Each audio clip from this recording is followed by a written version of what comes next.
நாம் ரொம்ப முக்கியமாக கடைப்பிடிக்க வேண்டிய விஷயம் நம்பர் 1, முதல்ல உங்கள் வேலையில் மட்டும் கவனம் செலுத்துங்க. 2, யாரையும் குறை சொல்லாதீங்க.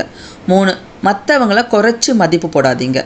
4, சக மனிதனுக்கு மரியாதை கொடுங்க. 5, ரொம்ப முக்கியங்க, உங்களை நீங்களே தாழ்த்திக்காதீங்க. மற்றவங்களோட கம்பேர் பண்ணிக்காதீங்க. ஏன்னா நீங்கள் அங்கே கடவுளை குறை சொல்கிறீங்க. என்னங்க நான் சொல்கிறது புரியலையா? நீங்கள் ஒரு பொருள் வாங்குறீங்க, அந்த பொருள் சரியில்லைன்னா என்ன சொல்லுவீங்க? என்னத்தை தயாரிச்சிருக்காங்க அப்படி சொல்லுவீங்க தானே? ஸோ நம்மளை மேனுஃபேக்சர் பண்ணது யார்?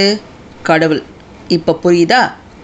நம்மக்கிட்ட இருக்கிற நல்ல விஷயங்களை மட்டும் பாருங்கள், அதுக்கு நன்றி சொல்லுங்கள், அதை எப்படி ஷைன் பண்ணலாம் அப்படின்னு பாருங்கள்.